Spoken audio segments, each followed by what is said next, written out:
Leave Me Alone, the antisocial podcast where nothing dramatic happens, but somehow it still feels like I've been through something. And before we get started, if you're not already following the podcast, now's a great time to do that. I'll give you a moment, no rush, I'll be right here.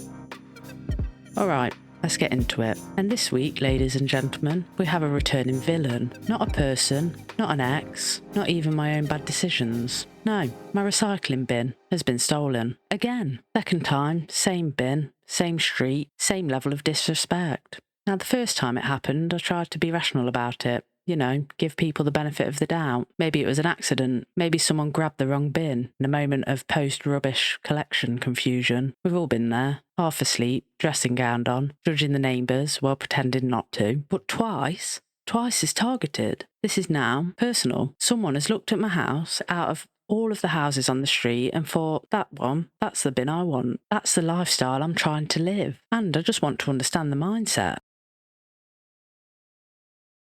Bin is part of your 5-year plan. Are you collecting them? Is there a shed somewhere filled with bins? Like, what are they doing with them? Are they like lining them up as trophies? Yeah, this one over there, and that one's from number 42. Good condition, bit of cardboard residue, vintage 2023. And the thing that really gets me, the detail that pushes this from annoying into genuinely confusing, is that it only happens after it's been emptied. So now I'm dealing with a thief who has standards. They don't want a full bin. No. They're not animals. They want it clean, fresh, empty, and ready to go. Which means this person is watching, observing, and waiting. This is a planned operation. Bin day is no longer a casual weekly chore. It's a high-risk window of criminal activity. I might have to start standing at the window like some sort of neighbourhood surveillance system, watching the bin lorry like it's delivering something valuable.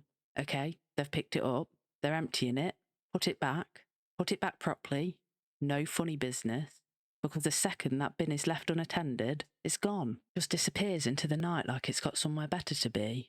And no one prepares you for this as an adult. When you're younger, you think life's going to be about big problems, careers, relationships. No one tells you that one day you'll be emotionally invested in a recycling bin, that you'll feel genuine loss over something that used to hold yogurt pots and Amazon boxes. I didn't even like the bin that much until it was taken from me. Now it's all I think about. Now I'm considering extreme measures. Do I put a tracker in the next one? Do I chain it to the house? Or do I sit outside in a camping chair on bin day just waiting? Because I will. I've got time. Clearly not much else is happening in my life. And the worst part is, I know if I get a new one, it's just a matter of time. I'm basically funding someone else's bin collection at this point. They're probably waiting right now, watching, smiling, planning the next move. And honestly, if you're listening, bin thief, I just want to say this. Why me? What did I do? Take someone else's bin, mix it up a bit, keep it interesting, let me live. Now, aside from being targeted by what I can only assume is an organised bin crime syndicate, the rest of my week has been what I would describe as normal. And by normal, I mean mentally exhausting in the most low-stakes way possible. Because, as you know, I have a toddler, and I don't think anyone truly explains what that's like. People say things like, oh,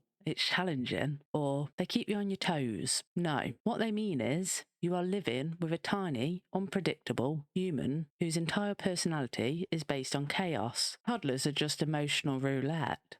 You wake up every morning not knowing what version you're going to get. Is it the happy one, the clingy one, or the one that's going to scream because the toast has been cut wrong? And the arguments are unreal. Toddlers argue with the confidence of someone who has done extensive research.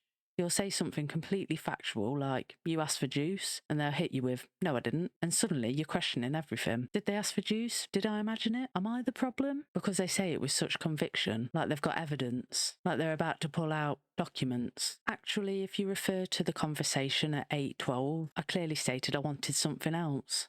Meanwhile, I'm stood there holding a cup wondering how I got into this situation. And the tantrums themselves, they're not even about anything anymore. They started about something small, and then they escalate into a full emotional breakdown. It's never just, I don't want this snack. It's, I don't want this snack. I don't want anything. I hate everything. The world is ending, and I will now lie on the floor to express my feelings. And honestly, respect, because sometimes I feel like doing the same. There's a part of me that watches it happen and thinks, you know what, that's valid. We've all had days like that. We've just learnt to internalise it. Toddlers haven't. They're just out here living their truth, screaming, rolling, fully committing to that moment. And I'm just here completely detached at this point. I don't even react anymore. I've reached acceptance. Like, yep, this is my life now. You're on the floor screaming because I peeled your banana.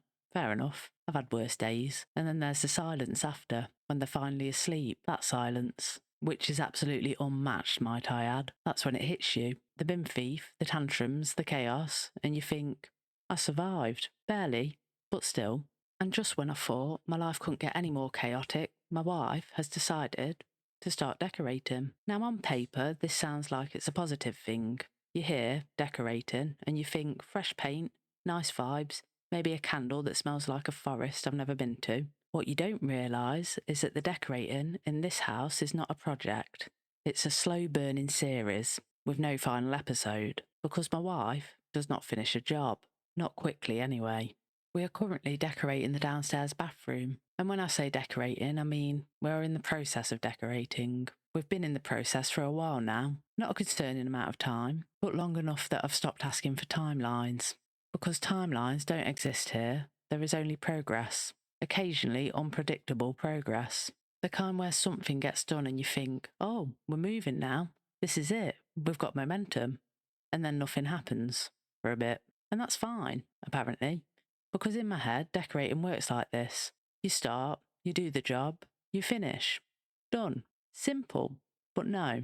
In this house, it's more like start, pause, reassess, look at samples, pause again, do one small bit, take a break, live in a half-finished room for an unidentified period of time, and repeat. So now the downstairs bathroom exists in this strange in-between state. It looks better than it did before, but also it's not finished, like it's going through something. You walk in and think, oh, this is nice.